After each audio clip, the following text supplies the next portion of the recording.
अस्सलाम वालेकुम BSN students, कैसे हो आप सब? How are you? I hope you all will be fine. सब फिट हैं, सेफ हैं, your families will be safe.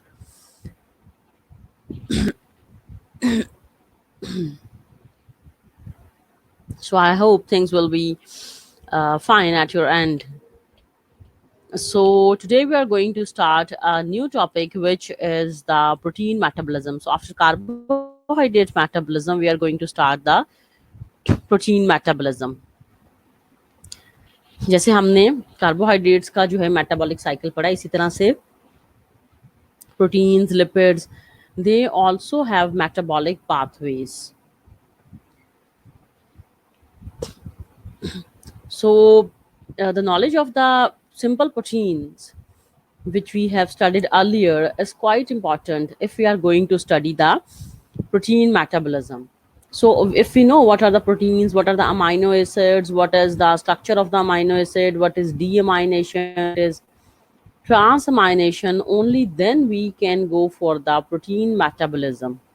When we know what are the plasma proteins, what are nitrogenous compounds, and their importance as well, then only we can study the protein metabolism and metabolic pathways. But like carbohydrates, there are not so many pathways for the protein metabolism. There is only the single, I think, pathway for the protein metabolism.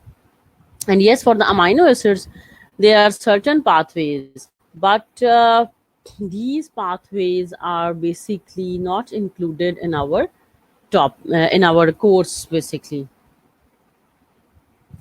So जितना हमारी book में है basically उतना ही हम करेंगे. Basically जो pathways given हैं वही सिर्फ हम करेंगे, which are in book and which are also in the course.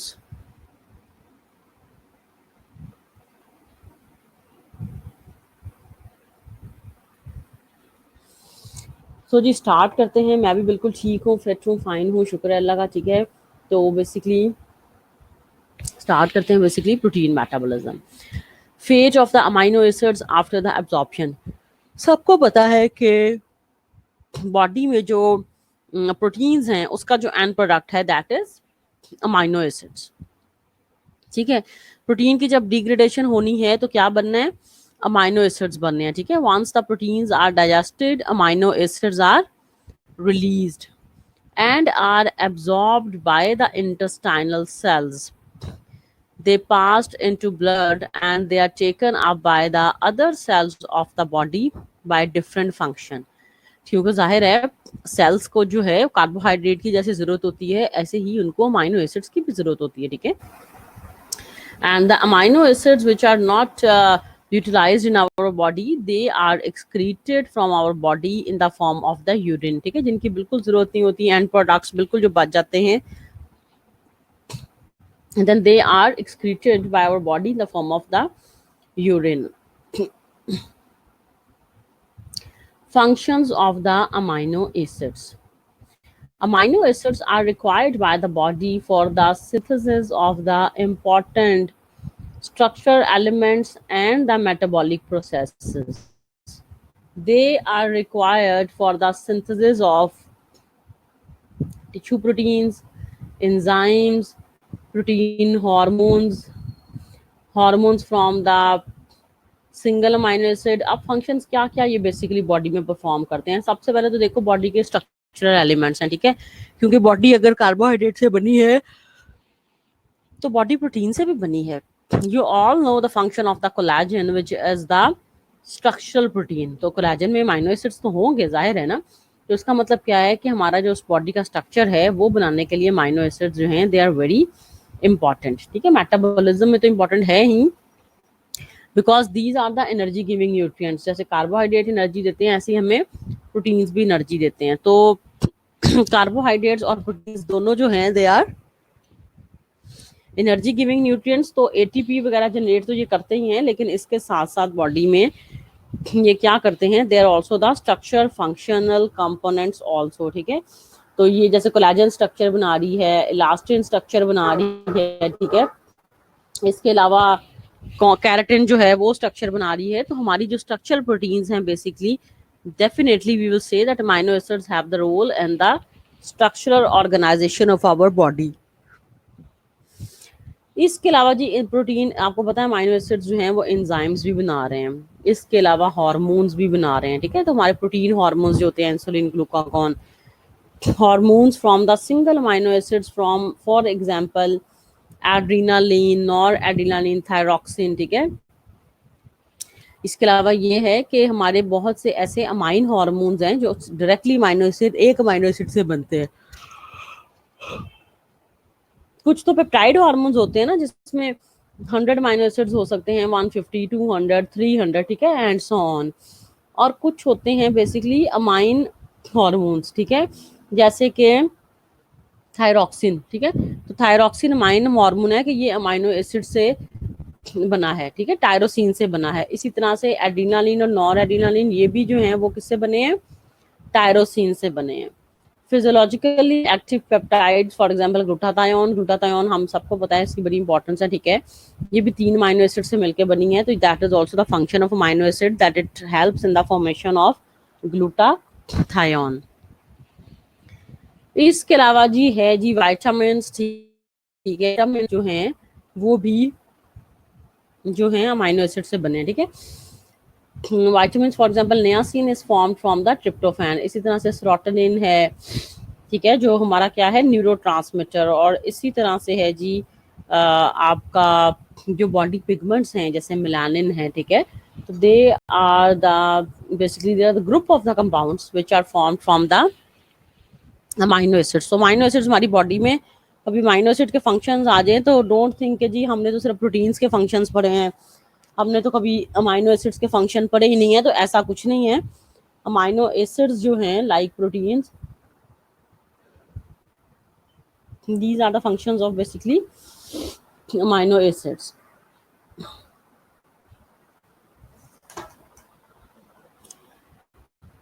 Intracellular concentration of amino acid is much higher than the extracellular concentration, ठीक है। तो जी ये जो मिड टर्म्स वाली कहानी है बाद में डिस्कस करेंगे एंड में, ठीक है, लेक्चर के बाद या जो ब्रेक होगी। तो जरा लेक्चर ही करें कंसंट्रेशन इस पे, then afterwards we will discuss about the midterm exams and the syllabus, ठीक है। I will definitely tell you. The active transport system that requires the ATPs maintains the concentration gradient for the movement of amino acids from the extracellular fluid into the cells, ठीक है। Intracellular जो concentration amino acids की वो ज़्यादा है as compare to हमारे जो ECF में अमीनो एसिड्स हैं। वजह उन्होंने बता दी है कि जो एक्टिव ट्रांसपोर्ट सिस्टम है that requires the ATPs basically, वो उसको ATP चाहिए होती है कि अगर जो है एक्स्ट्रा सेलुलर फ्लूइड में जो अमीनो एसिड्स हैं उनको सेल्स तक पहुंचाने के लिए, तो वहाँ पे एनर्जी ज़्यादा रिक्वायर होती है। तो दैट्स वाई बॉडी में जो ECF है उसमें अमीनो एसिड्स की जो कंसंट्रेशन है that is greater. At least 7 different transport systems are known for the transport of amino acids from ECF into cells. And the most active system is gamma glutamyl cycle, ठीक है।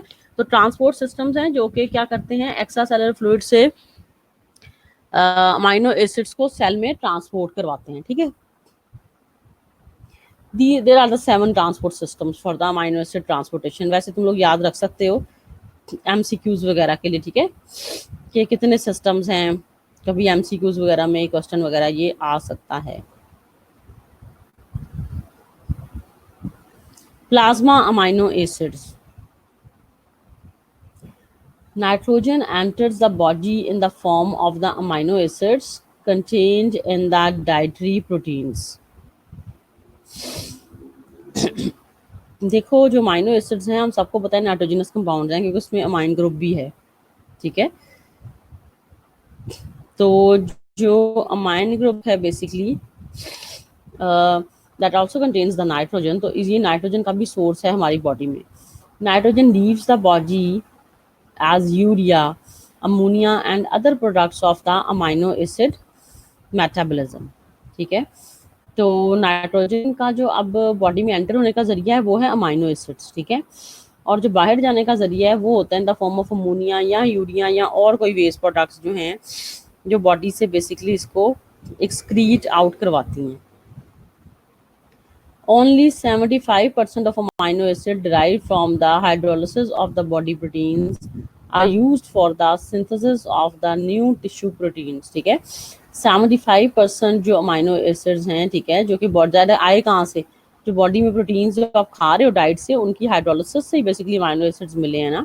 और ये जो amino acids हमें मिलते हैं when proteins gate hydrolyse, तो फिर ये नई प्रोटीन्स बना देते हैं. बेसिकली इसमें ये है कि आप total amount of the protein degraded is equal to the amount of protein synthesized. There should be balance in the synthesis of the protein and also in the degradation of the protein. तो दोनों जो processes हैं basically उनमें जो है ना basically balance होना चाहिए. ठीक है, तो there should be a balance between the protein synthesis and degradation. इसी तरह से जो amino acids है ना उसकी भी जो synthesis और degradation है ना उसमें भी एक equilibrium वाली कहानी है.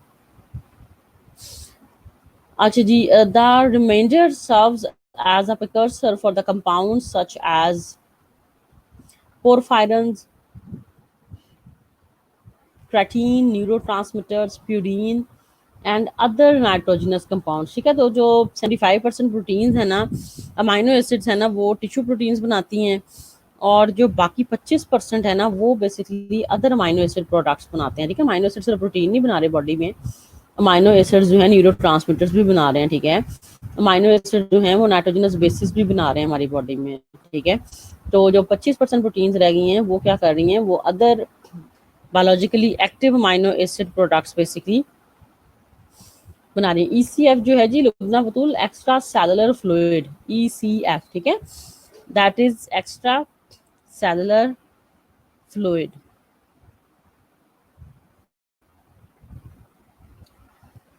ठीक है, इज इट क्लियर नाउ कि हमारी बॉडी में जो अमाइनो एसिड्स हैं सिर्फ प्रोटीन्स नहीं बना रहे but there are also certain other compounds. ठीक है, जैसे एडेनिन, गुआनिन, साइटोसिन है, न्यूरोट्रांसमिटर्स हैं, ठीक है, सेरोटोनिन है, डोपामीन है. ठीक है, तो ये भी अमाइनो एसिड से चीज़ें बन रही हैं और इनका हमने थोड़ा थोड़ा जो है ना एक्सप्लेनेशन वो हमने इंशाल्लाह जो है ना वो अभी नेक्स्ट कमिंग जो है स्लाइड्स में वो करनी भी है.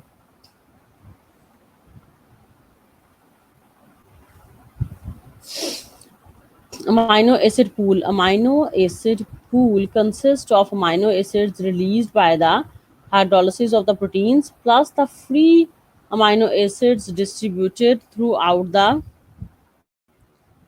body. ठीक है, amino acid pool consists of amino acids released by the hydrolysis of the proteins. जब प्रोटीन ब्रेक होती है तो उसकी हाइड्रोलिसिस से जो अमाइनो एसिड्स बेसिकली रिलीज होते हैं.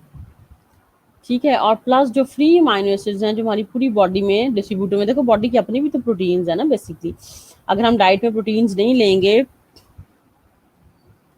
तो फिर क्या होगा basically, if you don't take the proteins in our diet तो आपकी बॉडी की अपनी जो प्रोटीन्स है ना वो यूटिलाइज जो है ना होने लग जाएंगी.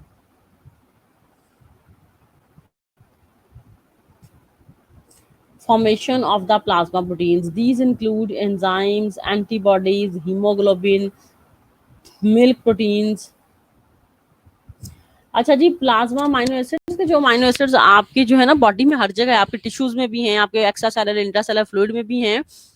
तो प्लाज्मा का मतलब ये है कि जो प्लाज्मा अमाइनो एसिड्स जो आपके ब्लड में है, ठीक है, बाकी ऑर्गन्स में भी तो है ना, आपके स्ट्रक्चर ऑर्गन्स भी तो बना रहे हैं ना अमाइनो एसिड. तो प्लाज्मा का मतलब जो आपके ब्लड में है. आप प्लाज्मा में कौन कौन से हैं, ज़ाहिर है जो प्लाज्मा में आपकी प्रोटीन्स हैं उन्हीं के अंदर है ना, जैसे एंजाइम्स हैं आपके प्लाज्मा में, एंटीबॉडीज हैं, हीमोग्लोबिन है, ठीक है, इंसुलिन, ग्लाइकोगॉन. ठीक है, तो ये जो, और दूसरा ये जो प्लाज्मा अमाइनो एसिड्स का मतलब ये भी है कि आपके जो है ब्लड का जो आपका नाइट्रोजन लेवल, ठीक है, उसको भी तो बेसिकली ये अमाइनो एसिड्स जो है ना काफ़ी हद तक मेंटेन कर रहे हैं, क्योंकि नाइट्रोजनस आपका जो सोर्स है न्यूट्रिएंट्स में वो ज़्यादातर प्रोटीन्स ही है ना जिससे आपको नाइट्रोजन मिल रही है. कार्बोहाइड्रेट्स में तो कोई नाइट्रोजन नहीं है, लिपिड्स में भी कोई नाइट्रोजन नहीं है, ठीक है, मिनरल्स में भी कोई नाइट्रोजन नहीं है, वाइटामिन में भी कोई नाइट्रोजन नहीं है, लेकिन वाइटामिन के साथ यस कोई कंपाउंड अटैच हो सकता है. तो बेसिक जो आपका नाइट्रोजनस कंपाउंड है जो कि आपको ब्लड को बेसिकली नाइट्रोजन मिल रही है, वो आपको मिल रही है किससे? अमाइनो एसिड से, ठीक है। तो एक्स्ट्रा सेलुलर इंट्रासेलुलर फ्लूइड्स में भी है, आपके बालों में भी है, ठीक है। प्रोटीन जहाँ पे है इसका मतलब वहाँ पे अमाइनो एसिड्स तो हैं, लेकिन जो फ्री अमाइनो एसिड्स या जो आपकी ब्रेकडाउन जब होती है बॉडी में, जो आपके प्लाज्मा में मूव करते हैं अमाइनो एसिड्स, ठीक है, तो उसमें जो है ना 75% जो है वो एक तो प्रोटीन की हाइड्रोलिसिस से मिल रहे हैं, रिमेनिंग 25%, वो तो नई प्रोटीन्स बना देंगे 75%, एंड द रिमेनिंग जो 25% अमाइनो एसिड्स हैं they are utilize for the synthesis of other biologically active compounds, ठीक है। लाइक मैंने तुम लोगों को बता दिया है कि उससे न्यूरोट्रांसमीटर्स बन सकते हैं, नाइट्रोजनस बेसिस बन सकती हैं। Formation of the plasma proteins में enzymes, antibodies, haemoglobin, milk protein, memory glands, proteinous hormones, insulin, glucagon, ये सारी आपकी प्लाज्मा प्रोटीन्स हैं, ठीक है। Formation of nitrogenous compounds other than proteins, ऐसे कंपाउंड्स जो अमाइनो एसिड्स बना रहे हैं but they are not protein in nature, ठीक है। They include the thyroid hormones, हमने पहले भी शायद पढ़ा, ठीक है। कैथेकोलामाइंस, थायरोक्सिन जैसे कि थायराइड हार्मोन। कैथेकोल अमाइंस का मतलब है जो हमारे सिंपैथेटिक नर्वस सिस्टम के हार्मोन्स हैं, जैसे कि एपिनेफ्रीन और नॉर एपिनेफ्रीन, जिनको हम एड्रीनालिन और नॉर एड्रीनालिन भी कहते हैं, ठीक है। कोलिन नाइट्रोजनस बेस है। क्रेटीन बॉडी का वेस्ट प्रोडक्ट है।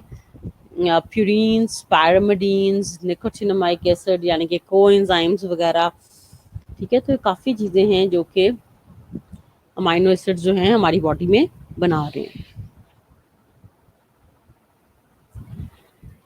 ग्लूटाथायोन वगैरह भी। Formation of the ammonia and the keto acid. अच्छा देखो, प्रोटीन की जो एंड प्रोडक्ट है ना दैट इज अमोनिया, ठीक है। NH3 NH2 ग्रुप होता है ना अमाइनो एसिड में, तो जो कार्बोक्सिलिक ग्रुप है वो तो कार्बन डाइऑक्साइड बनाएगा, बॉडी से एक्सक्रीट आउट हो जाएगा, दैट इज इजी। लेकिन जो अमाइन ग्रुप है बेसिकली उसने तो रिलीज होना है in the form of ammonia, and ammonia is a very toxic waste product, ठीक है। तो बहुत टॉक्सिक वेस्ट प्रोडक्ट है अमोनिया, और जब ये हमारी बॉडी में बनती है अमोनिया तो ये बहुत ज़्यादा टॉक्सिक होती है। दूसरा वाटर इनसॉल्युबल होती है, ठीक है। अगर वाटर इनसॉल्युबल है तो इसका मतलब ये हुआ कि ये बॉडी से जो है ना वो एक्सक्रीट आउट नहीं होगी। और एक और चीज़ ये है कि जो बेसिकली अमोनिया है that can cross the blood brain barrier, ठीक है। उसमें ये एबिलिटी होती है कि ब्लड ब्रेन बैरियर क्रॉस कर सकती है, यानी कि ब्रेन में भी जा सकता है अमोनिया, और अगर ब्रेन में अक्यूमुलेट हो गया तो वो कोमा की सिचुएशंस को कॉज कर सकता है। इस वजह से अमोनिया का हमारी बॉडी से निकल जाना जो है वो बहुत ज़्यादा बेहतर है। बट ये है कि अब निकलेगा कैसे, क्योंकि पानी में तो डिजॉल्व नहीं हो रहा। तो first ammonia is converted into urea which is a less toxic waste product. Ammonia is converted into urea, which is less toxic waste product and which is more water soluble than ammonia. So it is easily excreted from our the body. अब ammonia बनता कैसे है, basically metabolism में तो आपने पढ़ना ये है ना कि जो प्रोटीन का मैं कह रही हूँ एंड प्रोडक्ट अमोनिया, अमोनिया बनेगा कैसे, फिर अमोनिया यूरिया में चेंज हो रहा है, ठीक है। तो यूरिया में अमोनिया कैसे चेंज होगा, यही तो मेटाबॉलिक साइकिल्स हैं बेसिकली जो हमने स्टडी करने हैं कि how ammonia is formed and how ammonia is change into urea. Basically ये तो हमारा क्वेश्चन है बेसिकली जो इम्पोर्टेंट है। The formation of the ammonia and the keto acids. Ammonia is formed by the deamination of the amino acid. Deamination नाम से ही लग रहा है, ठीक है। इसका मतलब क्या है, removal of the amine group, D amination, ठीक है। अगर ट्रांस अमाइनेशन होगा तो इसका मतलब क्या होगा, transfer of the amine group, ठीक है। Deamination removal of the amine group, transamination है तो transfer of the amine group, ठीक है। तो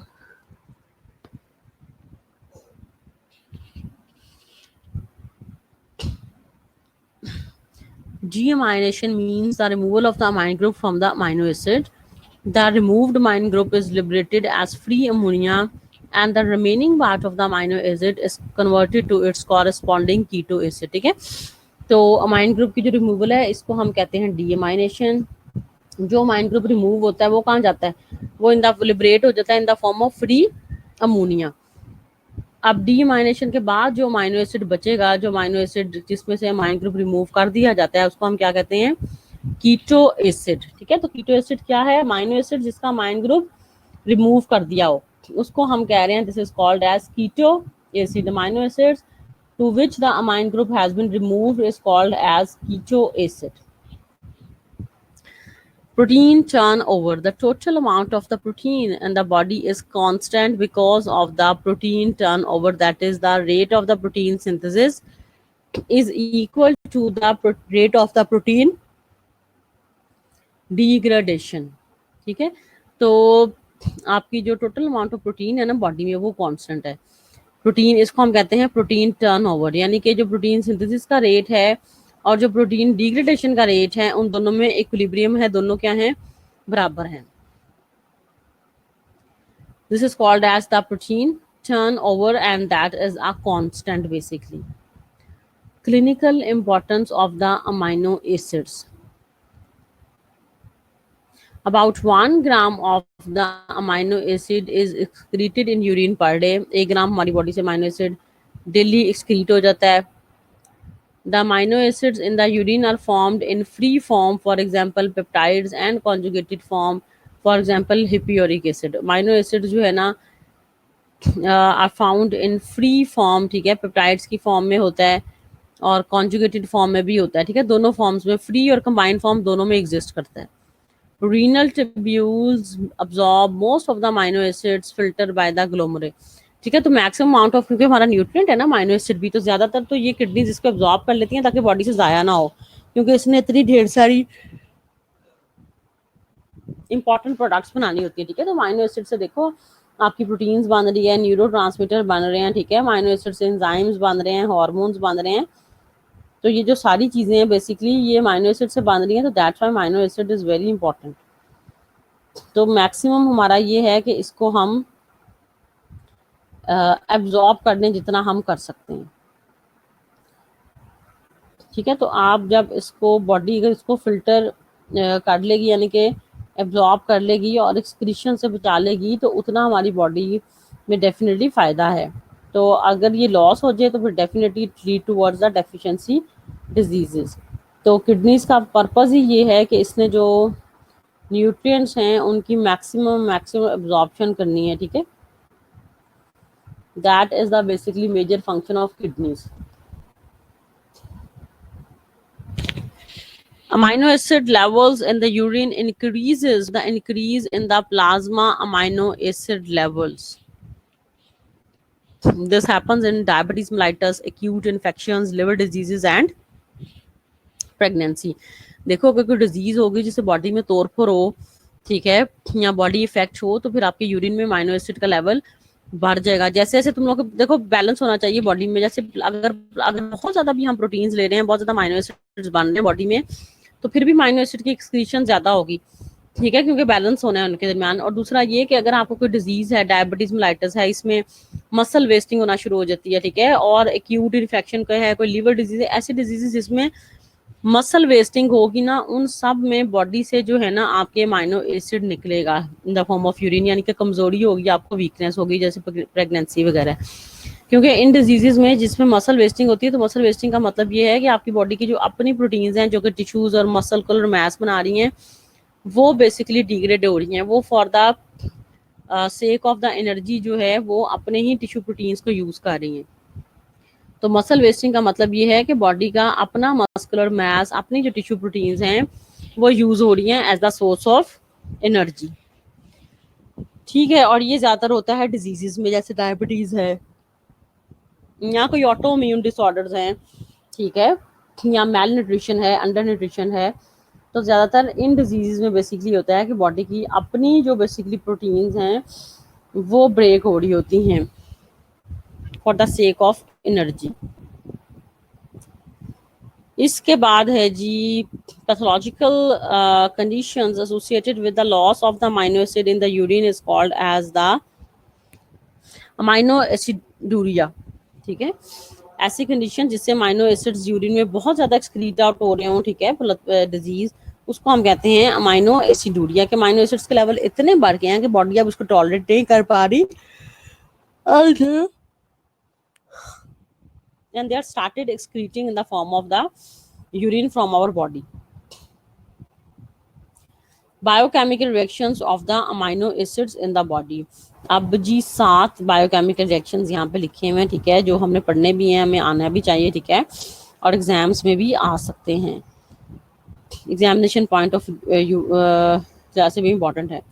पहला ट्रांसअमाइनेशन, दूसरा डीअमाइनेशन, तीसरा ट्रांसपेप्टाइडेशन, फिर ट्रांसमिथाइलेशन, डी अमाइडेशन, डी कार्बोक्सिलेशन और inter conversion of the amino acids. इनके नेमिंग से ही हमें जो है ना अक्सर इनके फंक्शंस जो है ना पता चल जाते हैं। देखो, डी ट्रांसमाइनेशन की ट्रांसफर हो रही है, डी अमाइनेशन रिमूवल हो रही है, ट्रांसमिथाइलेशन मिथाइल ग्रुप की ट्रांसफर हो रही है, ट्रांसपेप्टाइडेशन पेप्टाइड ग्रुप की ट्रांसफर हो रही है, डी अमाइडेशन एक अमाइन ग्रुप था ना, तो एक मैंने बताया था अमाइड ग्रुप भी होता है, तो अगर अमाइड ग्रुप की रिमूवल हो रही हो, और डी कार्बोक्सिलेशन अगर कार्बन डाइऑक्साइड की रिमूवल हो रही हो, और इंटर कन्वर्जन के एक अमाइनो एसिड दूसरे में चेंज कर रहा हो, ठीक है। तो बेसिकली ये सारे रिएक्शंस हैं जो कि हैं प्रोटीन मेटाबॉलिज्म के, ठीक है। All this reactions are the part of basically protein metabolism, और जिसकी डिटेल जो है ना हमने लाजमी करनी है, क्योंकि इसमें शॉर्ट नोट आ सकता है, write a short note on transamination या write a short note on deamination, ठीक है।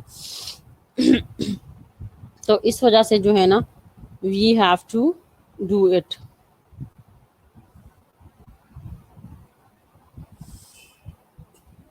Chemical structures are not important to memorize, but knowing the structure will help a lot in understanding the chemical reactions, ठीक है। तो structures जो हैं आप exams में तो नहीं आएंगे, लेकिन ये है कि अंडरस्टैंडिंग के लिए बड़ी ज़्यादा इंपॉर्टेंट है। बट फिर भी हाँ, we will not do the structures of basically amino acid का स्ट्रक्चर तुम लोगों को पता है, अमीनो एसिड और कीटो एसिड का।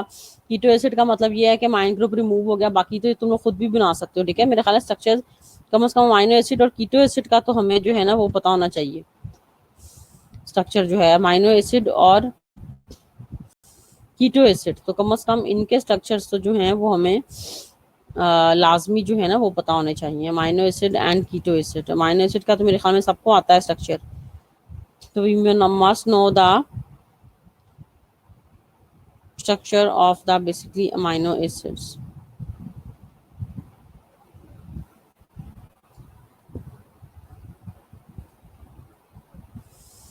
Transamination, it is the transfer of the amino group from an amino acid to a keto acid. तो ट्रांसअमाइनेशन क्या है? ट्रांसफर है बेसिकली अमाइन ग्रुप की, कहाँ से? अमाइनो एसिड से कीटो एसिड, ठीक है। तो अमाइनो एसिड से अगर अमाइन ग्रुप निकल जाएगा, ट्रांसफर होगा और कीटो एसिड को चला जाएगा, तो कीटो एसिड क्या बन जाएगा? बेसिकली अमाइनो एसिड, ठीक है। अमाइनो एसिड जिसका अमाइन ग्रुप रिमूव कर दिया जाए वो क्या रह जाए, वो क्या बन जाता है? Keto acid. तो ट्रांसअमाइनेशन का मतलब क्या है? Transfer of the amino group from an amino acid to a keto acid.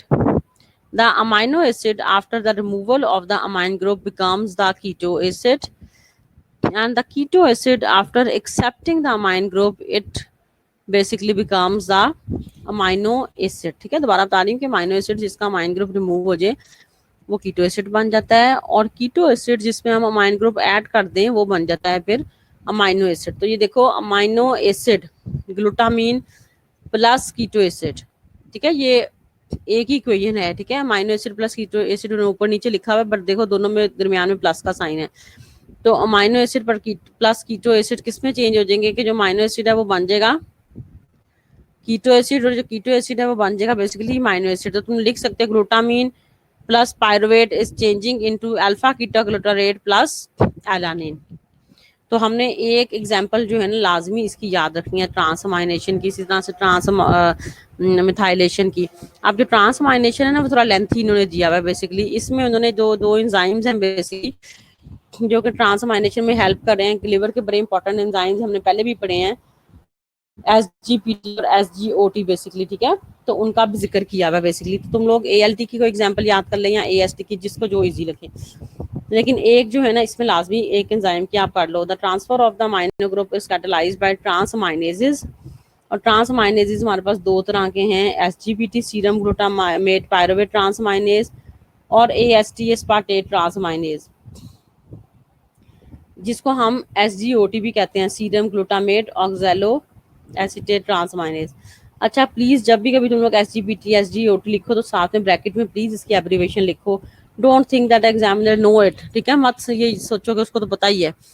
ऐसी कोई कहानी नहीं है। हमेशा जब तुम्हें AST ALT लिखना है तो आगे लिखना है कि ALT का मतलब क्या है, AST का मतलब क्या है, तो ये हमने लाजमी आगे लिखने हैं। Alanine transaminase, it is called as the serum glutamate pyruvate transaminase, ठीक है, SGPT। तो लाजमी इसकी जो है ना वो एब्रीवेशन तुम लोगों को आनी चाहिए। It is present in the liver. It catalyzes the transfer of the amine group from the glutamate to the pyruvate, forming the alpha ketoglutarate and alanine, ठीक है। तो ये अमाइन ग्रुप की ट्रांसफर करवा रहा है पायरुवेट से, ग्लूटामेट से टू पायरुवेट, ठीक है, ग्लूटामेट से पायरुवेट। जब पायरुवेट को अमाइनो एसिड मिल जाता है तो वो बन जाता है बेसिकली एलानिन, यानी कि अमाइनो एसिड में चेंज हो जाता है, ठीक है। और ग्लूटामेट से जब निकल जाता है तो वो बन जाता है अल्फा कीटोग्लूटारेट, यानी कि अमाइनो एसिड कीटो एसिड में चेंज हो जाता है। तो this is easy if you do the practice, तो ये हो जाएगा, ठीक है। मैं ये बता रही हूँ कि जो ट्रांसअमाइनेशन है इसका सिंपल मतलब है transfer of the amine group. कहाँ से? अमाइनो एसिड से कीटो एसिड में ट्रांसफर हो रही है अमाइन ग्रुप की। जब अमाइनो एसिड से निकलेगा तो अमाइनो एसिड बन जाएगा कीटो एसिड, और जो कीटो एसिड होगा वो जब अमाइनो ग्रुप को एक्सेप्ट करेगा, ग्रुप की ट्रांसफर हो रही है अमाइनो एसिड की नहीं, अमाइनो एसिड में से अमाइन ग्रुप की, ठीक है। तो कीटो एसिड जब अमाइन ग्रुप को एक्सेप्ट कर लेता है तो वो बन जाता है क्या? Amino acid. और ये जो रिएक्शन हो रहा है इसको कैटलाइज करने के लिए वी हैव द एंजाइम्स, जिनको हम कहते हैं ट्रांसअमाइनेजेस। और हमारे पास बॉडी में दो तरह के ट्रांसअमाइनेजेस हैं, एक SGPT और एक SGOT, या एक ALT और एक AST, दोनों के दो दो नाम है, ठीक है। ALT भी कह सकते हो और SGPT भी कह सकते हो, AST भी कह सकते हो और SGOT भी कह सकते हो, ठीक है। एलानिन ट्रांसअमाइनेज जो है, ठीक है, जिसको हम SGPT भी कहते हैं, लिवर में होता है और ये अमाइन ग्रुप की ट्रांसफर करवाता है पायरुवेट से, ठीक है। पायरुवेट बन जाता है, फिर ग्लूटामेट से करवाता है, फिर जो है ग्लूटामेट बन जाता है कीटो एसिड, और पायरुवेट जो होता है कीटो एसिड वो बन alanine which is the amino acid. The reaction is readily reversible. However, during the amino acid catabolism, the enzyme functions in the direction of the glutamate synthesis. ठीक है, ये reaction जो है वो क्या है? रिवर्सिबल रिएक्शन है, ठीक है। रिवर्सिबल का मतलब ये है कि दोबारा अपने प्रोडक्ट्स जो हैं वो अपने रिएक्टेंट्स में चेंज हो जाते हैं, ठीक है जी। मेरे ख्याल में 10-15 मिनट की हम कर रहे हैं ब्रेक, 10 बजे वापस आते हैं, ठीक है। पानी शानी जरा पी लें, फिर इसके बाद जो है ना हम इन रिएक्शंस को करते हैं, because we have to do the reactions, ठीक है। तो 10 मिनट्स की ब्रेक के बाद we are coming back, okay.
Hello, class. We are back. Class, we are finally back. Are you there? Are you able to hear me? BSN. We are back. Are you able to hear me? BSN. Okay okay okay okay okay. अच्छा, date sheet तुम लोगों को पता नहीं मिली है कि नहीं? खैर, हमारा बायोकेमिस्ट्री का पेपर मेरे ख्याल में 22 जुलाई को है। तो मंथ अभी स्टार्ट हुआ है जुलाई का, और 22 को है, और मेरे ख्याल में पेपर्स तुम लोग को शायद इवनिंग में हो रहे हैं, मेरे ख्याल में, I think so. The time is of evening, और इसी तरह से ऑनलाइन दोगे तुम लोग, ठीक है? वो तरीका वगैरह सारा मेरे ख्याल में तुम लोग की जो है ना, वो एडवाइजर्स या कोऑर्डिनेटर्स वो तुम लोगों को जो है ना वो बता देंगी। आई थिंक मैं भी इस टाइम ऑनलाइन होंगी कि अगर तुम लोग कुछ पूछना चाहो, और वो भी होंगी। तो अभी मुझे भी एग्जैक्ट नहीं पता कि how we will deliver its ना, कि ऑनलाइन हम कैसे एग्जाम वो उसी पोर्टल के थ्रू देना है। मेरे ख्याल पोर्टल के थ्रू ही देना है एग्जाम। तो बट जो भी इसमें चेंजेस होंगी, या जो कोई पैटर्न कोई न्यू होगा, तो तुम लोगों को गाइड कर दिया जाएगा। तो बायोकेम का we have on biochem and nutrition both subjects we have the paper on 22 July, और मेरे ख्याल में शाम का टाइम है, 5 से 6 बजे का कोई इस तरह से टाइम है। तो जो भी डेट शीट होगी वो तुम लोगों को दे देंगे। किसने कहा था रिवीजन करनी है, Roshna Kanwal? I am saying who asked for the revision, और रिवीजन कैसे हमने करनी है?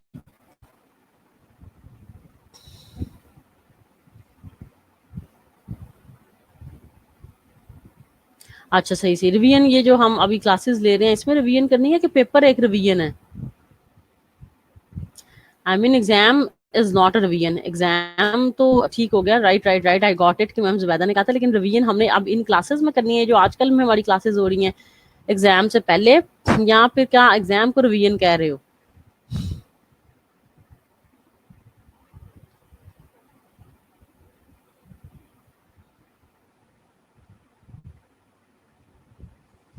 मैंने लुबना बतूल अभी सिलेबस का बताया ही नहीं है। अच्छा, क्लासेस में हम रिवीजन करेंगे, ठीक है? अभी जो हमारी क्लासेस हैं इसमें हम नया लेक्चर नहीं करेंगे, रिवीजन। अच्छा देखो,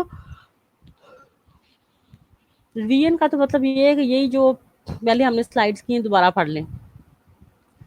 लेकिन रिवीजन में तो यही है कि मैं ही बोलती जाऊंगी, तुम लोग सुनते जाओगे, जब तक खुद नहीं पढ़ोगे तो तब तक क्या फायदा है? तो और दूसरा ये कि वेबिनार की बजाय अगर कोई मीटिंग्स हो, जैसे ऑनलाइन मीटिंग्स के थ्रू क्लास होती है, ठीक है, जिसमें तुम लोग पार्टिसिपेंट्स भी सारे नज़र भी आ सकते हो, फिर तुम लोगों को बोलना भी, माइक अलाउ भी होता है और नहीं भी, ठीक है? तो उसमें डिस्कशन टाइप ऑफ अगर मीटिंग हो तो only then we can revise. इस तरह से तो फिर यहाँ इस तरह से भी हो सकता है कि चलो, जो चीज़ नहीं समझ आ रही तुम टेक्स्ट करते जाओ, चैट करते जाओ, और मैं वो तुम लोगों को फिर बताती जाऊँ, चैप्टर हमने आगे खोला हो। चलो, रिवीजन भी कर लेंगे, नो प्रॉब्लम। तुम लोग कहते हो तो कल हम रिवीजन की क्लास रख लेंगे, तो इंशाल्लाह वो that is not a big deal.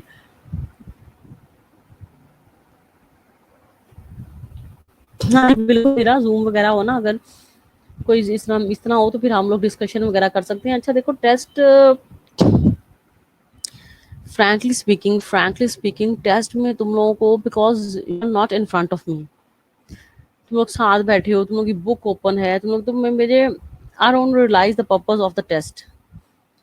What is the purpose of the test during the online system? Online में भी वो भी ये है कि अभी वेबिनार के थ्रू तो चलो, टेस्ट तुम लोग का होता है जब घर पे हो तुम लोग, ठीक है, खुद ही तुम लोग कर रहे हो, तुम लोग की ऑनेस्टी पे है, डिपेंड कर रहा है। तुम लोग खुद ही फिर तैयारी करते जाओ उसकी, दैट इज मच बेटर ना, क्योंकि वो।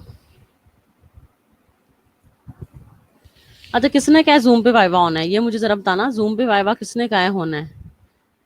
Do you know that the viva is scheduled by the zoom?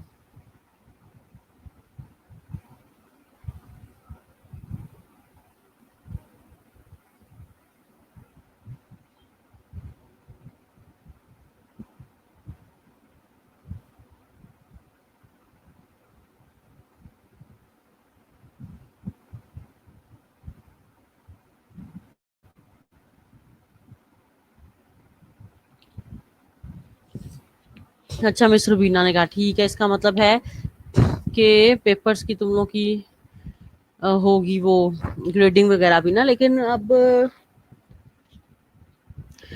Zoom पे अगर तुम लोग हम लोग कनेक्ट हों और तुम लोग के अगर एग्जाम्स वगैरह हो, तो मेरे ख्याल में दैट इज मच बेटर ना, कि उस टाइम तुम लोग खुद ही कर रहे हो।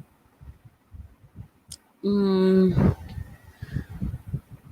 तो इस वजह से टेस्ट में ना मैं बहुत ज़्यादा, टेस्ट का तो कोई नहीं है मसला, आप थोड़े से एमसीक्यूज वगैरह, लेकिन उसमें एससीक्यूज का भी जैसे इतने ऑप्शंस नहीं थी, या लॉन्ग क्वेश्चंस की भी,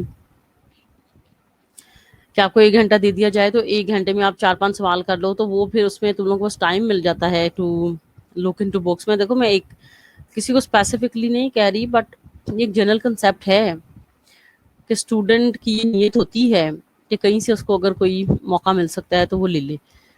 तो दैट इज वाई ना मेरा वो नहीं था ज्यादा टेस्ट सेशंस का। लेकिन येस, वी कैन रिवाइज, और ऑनेस्टली तुम लोग जो है ना अपने टेस्ट वगैरह कर सकते हो। हम रिवीजन कल से हम कर लेते हैं, जो भी चैप्टर तुम लोग को मुश्किल लगा है उसको हम कल से रिवाइज कर लेते हैं,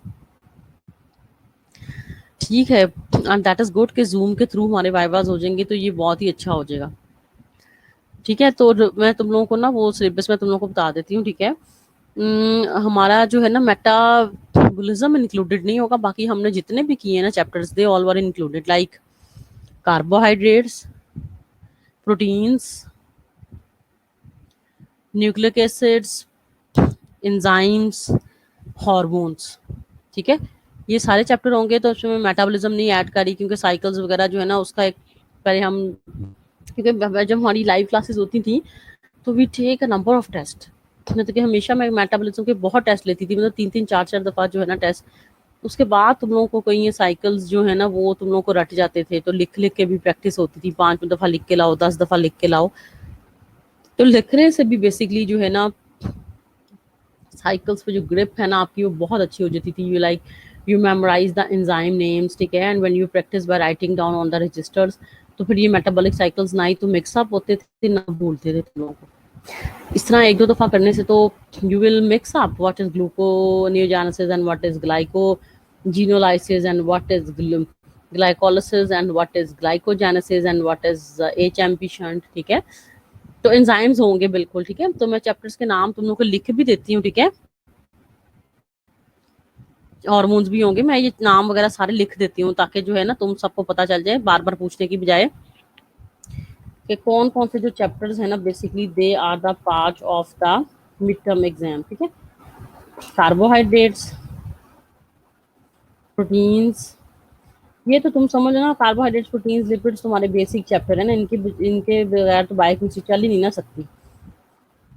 ये तो बहुत ही ज्यादा इम्पोर्टेंट है। और एंजाइम्स भी बहुत ज्यादा इम्पोर्टेंट है, डोंट टेक इट इजी, ठीक है।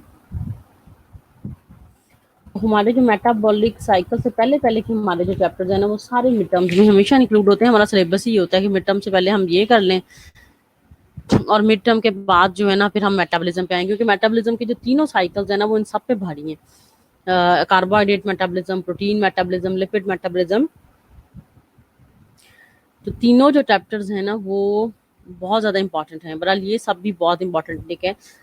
तो ये carbohydrates, proteins, lipids, nucleic acid, enzyme, hormones, ठीक है। कितने चैप्टर? ये 6 बन गए ना, ठीक है। तो 6 chapters are included in the mid term examination. उसका पैटर्न वगैरह मैं आज मैडम जुबैदा से कंफर्म करूंगी कि how we have to conduct it. और न्यूट्रिशन का जो है, न्यूट्रिशन के भी मैं बिल्कुल तुम लोगों को लिख देती हूँ, सही नहीं होंगे, ठीक है। Not all the chapters are included, क्योंकि न्यूट्रिशन के तो हमने समझ लो 80% हमने कर लिया है, 80 से भी ज्यादा।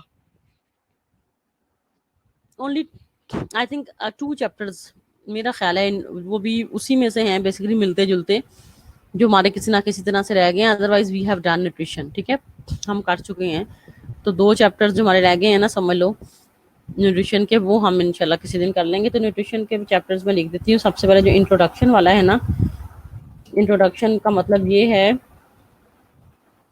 इंट्रोडक्शन चैप्टर जिसमें मेटाबॉलिज्म और अंडर मेल न्यूट्रिशन और अंडर न्यूट्रिशन वाली कहानी है सारी, ठीक है। और कौन कौन से फैक्टर्स हैं कि जो कि फूड की सिलेक्शन को अफेक्ट करते हैं, फूड फैट्स क्या है, फूड कर्ल्स क्या हैं, ठीक है। रिलीजन की बेसिस पे इफेक्ट करते हैं। तो ये वाली सारी कहानी जो है ना वो न्यूट्रिशन की सबसे पहले तो आएगी। ठीक है। उसके बाद जो है ना तुम लोगों का आएगा न्यूट्रिशन में बेसिकली डाइट थेरेपी जो है ना इन सर्कुलेटरी सिस्टम डिजीजेस। ठीक है, सर्कुलेटरी हार्ट अटैक वाली जो है ना, ब्लड प्रेशर वाली, वो जो है सारा वो आएगा। और फिर तुम लोगों का आएगा जो है बेसिकली लिवर डिजीजेस वाला।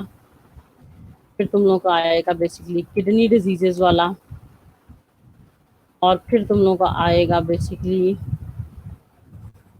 मैल न्यूट्रिशन वाला, नहीं वो बेसिकली तुम लोगों का आएगा किडनी डिजीजेस वाला। और जो है वो जो है kidney diseases, liver diseases, circulatory diseases, और जो है ना वो इंटेरल और पेरेंटेरल। ठीक है। तो मैंने इसमें जो है ना मेटरनल न्यूट्रिशन वगैरह नहीं डाला। इसमें काफ़ी चैप्टर्स हैं जो मैंने नहीं इंक्लूड किए। ना मैंने मेटरनल न्यूट्रिशन डाला है, ना मैंने वो ओबेसिटी वाला भी। हम ओबेसिटी को इंक्लूड कर लो, ओबेसिटी को इंक्लूड कर लो, that is easy. Maternal nutrition नहीं डाला। और इसमें जो है ना विटामिन नहीं मैंने डाला। ठीक है। और इसमें जो है ना और चैप्टर्स जो थे हमारे बेसिकली, ये तो सर्कुलेटरी डिजीजेज, लिवर, किडनी, वो डायबिटीज मेलाइटिस भी नहीं डाला मैंने। ठीक है। तो ये इंटेरल पेरेंटेरल जो है ना वो सिर्फ स्लाइड से ही करना है तुम लोगों ने। ठीक है। तो स्लाइड्स में तुम लोगों को इंशाल्लाह आज बिल्कुल तुम लोगों को ना वो कट करके जो करना था ना सेंड में, आज तुम लोगों को कर दूंगी। ठीक है। तो ये जी तुम लोगों का जो है ना डाइट थेरेपी सर्कुलेटरी एक तो इंट्रोडक्शन वाला चैप्टर, लिवर डिजीजेस, किडनी, इंटेरल पेरेंटेरल और ओबेसिटी। इसमें देखो ना मैटरनल है ना डायबिटीज मेलाइटस है। तो इंटेरियर पेरेंटेरियल इसलिए तो डाला है कि तुम लोग कर लो, फिर तो इस तरह तुम लोग फिर बैठे रहोगे। एक दफा तो करो कम अज कम। नहीं, प्यूरिन में कैटाबॉलिज्म कोटाबॉलिज्म कुछ नहीं करना न्यूक्लिक एसिड में, जितना कराया बस उतना ही करना है। मैंने लास्ट टाइम बता दिया था तुम लोग को, आवाज नहीं आ रही थी लेकिन मेरे ख्याल मैंने बता दिया था ना, वो हम उतना ही करेंगे बेसिकली।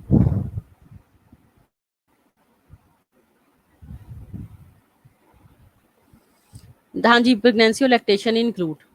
ठीक है। तो ये सिलेबस है, मैंने इसलिए लिख दिया कि ताकि तुम लोग जो है ना याद करो बेटे। अभी करोगे तो फिर ही कोई बात नहीं। तो मिड टर्म्स हैं, अगर कम भी आ जाएंगे नंबर तो कोई नहीं, फिर फाइनल टर्म्स में इम्प्रूव करने की हमारे पास टाइम है। फिर अगले साल टाइम है मार्च में करने का। तो ये है कि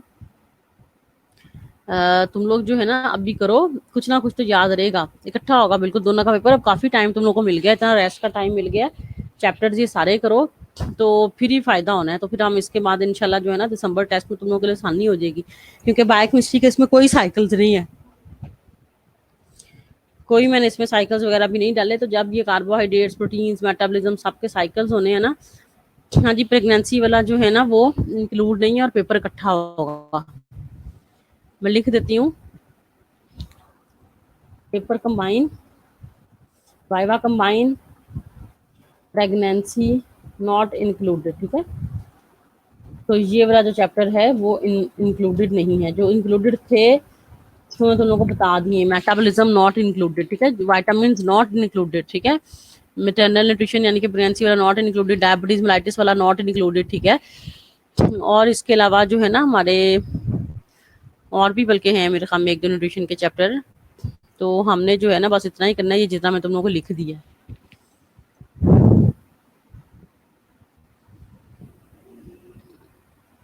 ठीक है। पेपर कंबाइन, मेरे सी के साथ मुझे लगता है कि मसला है लैपटॉप के ना।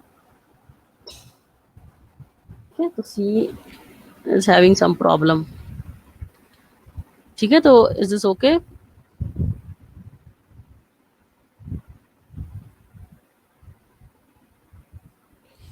क्या हार्मोन्स की कौन सी लिस्ट मैंने सेंड करनी थी?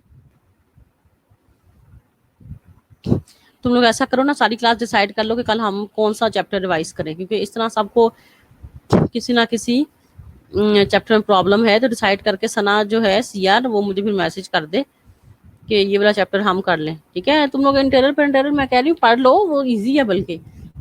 तुम लोग कहोगे तो we will revise it also, लेकिन ये है कि वो अभी स्किप करते जाओगे बाद में कर लेंगे तो बाद वाली कहानी कौन सी अच्छी है।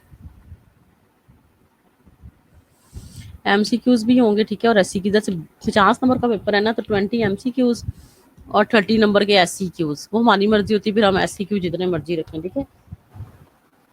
ठीक है, तो टोटल जो है वो 20 होते हैं एमसीक्यूज, ठीक है।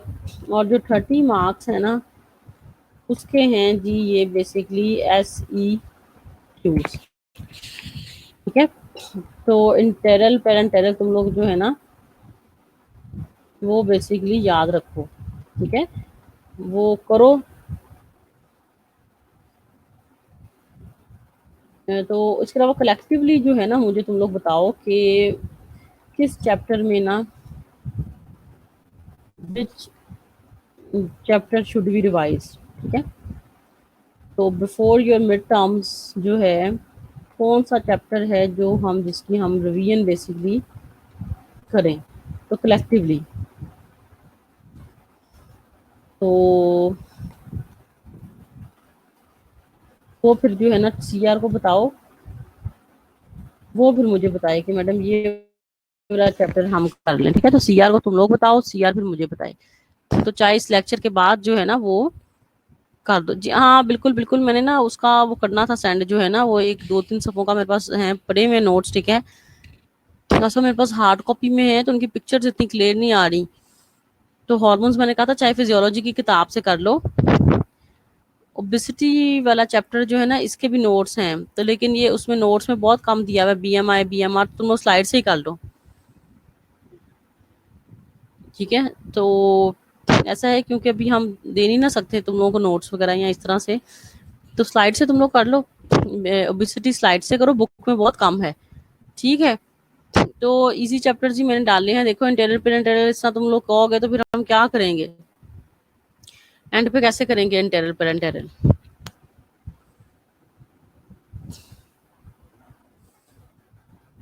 तो अभी मेरा ख्याल है तुम लोग करो इंटेरियर पेरेंटेरियल, कुछ ना कुछ तो समझ आएगी ना, अभी हमारे पास टाइम है, अभी तो जुलाई स्टार्ट हुआ है, तो 22 जुलाई को तुम लोग का भी एग्जाम है, तो 20 डेज तो हैं। बुक में हार्मोन वाला चैप्टर नहीं है, क्लास बुक में हार्मोन वाला चैप्टर जो है दैट इज नॉट इंक्लूडेड। ये मैंने कहा था फिजियोलॉजी की किताब से कर लो तुम लोग, ठीक है। ट्रू फ्रॉम फिजियोलॉजी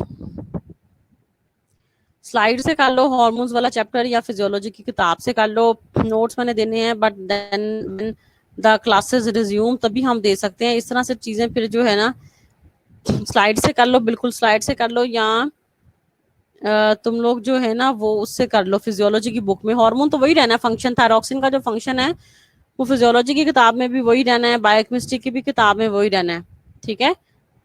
तो मेरे पास जरूर है जरूर, लेकिन वो फोटो कॉपी मैं ढूंढूंगी नोट्स की मेरे पास, ठीक है, पढ़ी जरूर हुई है, पिक्चर उतार के अगर भेज सकी तो आज भेज दूंगी, नहीं तो फिर फिजियोलॉजी वगैरह की किताब से कर लेना हार्मोन्स, ठीक है।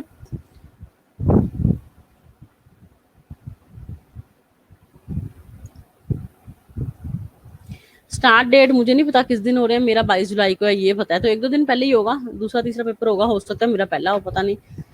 मतलब तुम लोग देख लो 18-20 से स्टार्ट हो जाएंगे, अगर मेरा एंड पे भी हो, सॉरी तो पेपर ने तुम लोगों के। तो बट ये है कि तैयारी तैयारी करोगे तो होनी है, वरना नहीं होनी। तो अभी ये सारे चैप्टर्स मैंने लिखे ना, एक दफा कम से कम एक दफा तुम लोग एग्जाम पॉइंट ऑफ व्यू से इन्हें करोगे तो सही ना। कोई बात नहीं, नो प्रॉब्लम, नंबर अच्छे आते हैं नहीं आते, तुम लोगों ने अपनी तैयारी अच्छी रखनी है, ठीक है।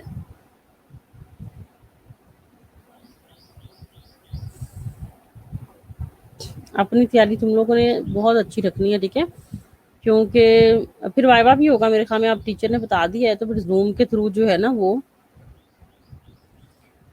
तुम लोग का वाइवा होगा। छुट्टियां कितनी करनी है, इतनी छुट्टियां तो पहले ही कर रहे हो, ये काम है छुट्टियां, मुझे बताओ। ये सारी छुट्टियां ही छुट्टियां तुम लोगों की।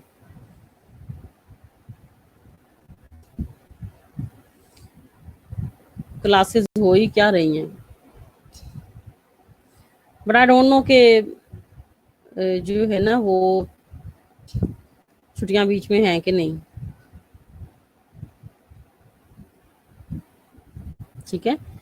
तो वो पता चल जाएगा तुम लोगों को, ठीक है, वो कोई इतना मसला नहीं है। मिड टर्म के मार्क्स जो है ना वो बिल्कुल शामिल होते हैं, ऐसी थोड़ी वो इतनी मेहनत कर रहे हैं कि तुम लोग एग्जाम्स ले रहे हैं, तो मिड टर्म के जो मार्क्स हैं डेफिनेटली वो इंक्लूडेड होते हैं हमारी ग्रेडिंग में। वाइवा की प्रैक्टिस यही है कि मैं तुमसे मैंने सवाल पूछा है कि बताओ अमाइनो एसिड्स जो है प्रोटीन्स के अलावा जो है और क्या बनाते हैं, तो ये वाइवा का एक सवाल है।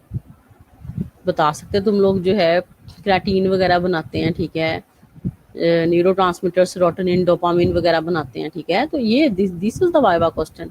तो इसी तरह के क्वेश्चन होंगे बस, वाइवा का मतलब और क्या है, यही तो वाइवा है बस। चलो ठीक है, 4 बजे तक बैठे रहते हो, लेकिन फिर भी चलो घर में थोड़ा रिलैक्स है, थोड़ी ब्रेक हो जाती है कि उठ बैठ सकते हो आराम से, कोई साथ में पढ़ाई कर रहे हो तो उसी टाइम पे साथ में खाना पीना भी जारी रख सकता है, सुनना ही है ना तुम लोगों ने। फिर भी काफ़ी टाइम सेव हो जाता है, ठीक है, वहाँ कहाँ 8 बजे आना स्कूल और 4 बजे तक बैठे रहना और थक के घर जाना। तो यहाँ कम से कम घर में तो वो चाहे 4 बजे तक बैठे रहो बट इतना फील नहीं होता। तो इसमें ये है कि वाइवा की तुम लोग को डरने की कोई ज़रूरत नहीं है। ट्राई टू,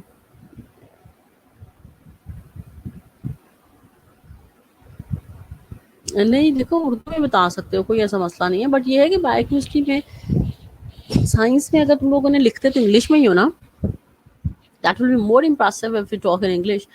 बट यस, अगर सही आंसर है और if you are telling in Urdu तो नो वरीज, नो वरीज, कभी भी आपका जो टीचर है, जो एग्जामिनर है, वो इस बात पे नंबर नहीं काटता। बट इफ ही और she is asking any definition defined biochemistry, तो बजाय ये कहने के सेल्स बॉडी में जो आपके सिस्टम होते हैं उनकी, तो आप इंग्लिश में भी बोल सकते हो, the study of the chemical reactions in the living organisms, ठीक है, अपने लफ्जों में बता सकते हो। But try to speak English, जाहिर है कि वो ज़्यादा इंप्रेसिव हो जाएगा, लेकिन ये सही, गलत नहीं। नहीं तो फिर उर्दू बोल दो, नो वरीज, नो प्रॉब्लम, अगर सारा सही सुना रहे हो, उर्दू में भी सुना रहे हो, कोई बात नहीं, इस पर उनको एतराज़ नहीं होता, जवाब सही होना चाहिए, ठीक है। जो अब ग्लाइसिन है तो वो उर्दू इंग्लिश में ग्लाइसिन ही रहेगा, माइनो एसिड, ठीक है, ट्रांसमाइनेज है तो उर्दू इंग्लिश में ट्रांसमाइनेज ही रहेगा। तो answer should be the right. It doesn't matter कि इधर पूरा जुमला तुम लोग उर्दू बोल रहे हो या पूरा सेंटेंस इंग्लिश बोल रहे हो, ठीक है। तो और अपने लफ्जों में बताओ, बिल्कुल कोई मसला नहीं है।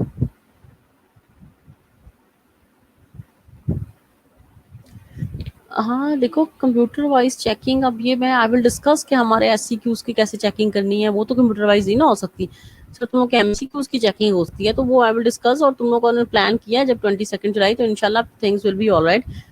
Do study, do prepare for your exams, ठीक है, तुम लोग अपनी तैयारी रखो। वो फिर तुम लोग को जो भी फॉर्मेट वगैरह होगा वो सारा तुम लोगों से शेयर कर दिया जाएगा। तुम लोग तैयारी तो रखो, आना तो इसी किताब में से है ना, ठीक है, आना तो बुक में से ही है।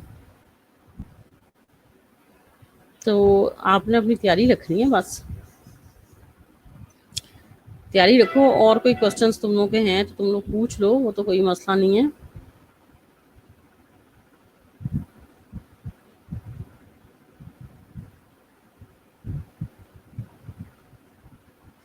तो और मुझे बता देना फिर कल हम क्या डिस्कस करें, ये चैप्टर्स हम बाद में कर लेंगे जो हमारे रह जाएंगे। हाँ जाहिर है ऑनलाइन है तो फिर कोई ना कोई प्रॉब्लम हो जाती है ना फिर, तो इंशाल्लाह, बट वी विल वांट कि ऐसा, मतलब कि ऐसा ना हो, ठीक है, तुम लोग की कोई भी ऐसी प्रॉब्लम तुम लोगों के साथ ना हो। और कोई सवाल हैं तो तुम लोग पूछो, ठीक है।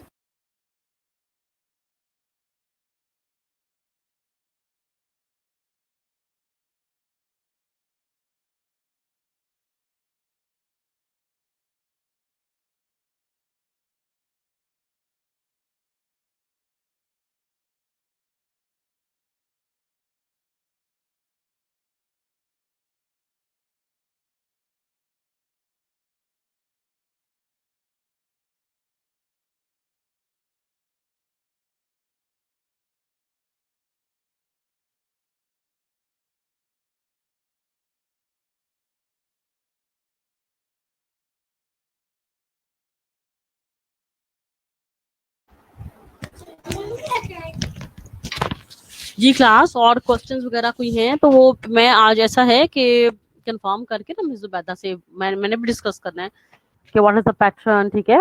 तो उसमें हाँ, लेकिन ये है कि एग्जाम के टाइम पे your net should be efficient. Net तुम लोगों का उस टाइम पे स्लो नहीं होना चाहिए, क्योंकि 1 घंटे का टाइम है, उसमें अगर 10-15 मिनट भी अगर नेट कनेक्ट नहीं हो रहा, जाया हो गए, वो टाइम इज फिक्स्ड। ठीक है, टाइम इज फिक्स्ड। टाइम जो है वो तुम लोगों का फिक्स होता है, तो उसमें तुम लोग नहीं आगे पीछे कर सकते। 3 बजे से 4 बजे मैंने पेपर रखा है, तो 4 बजे के बाद टाइम खत्म, चाहे जितना मर्जी आता हो। और 3 से 4 में अगर नेट नहीं कनेक्ट हो रहा तो फिर गया।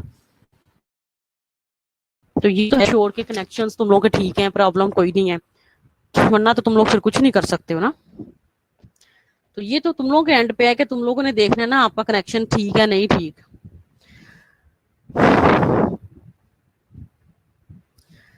तो ये है कि कनेक्शन तुम लोगों ने अपना ओके रखना है उस टाइम पे, and I will be there to make you understand. साथ में मैं भी ऑनलाइन, तुम लोग अपने दोनों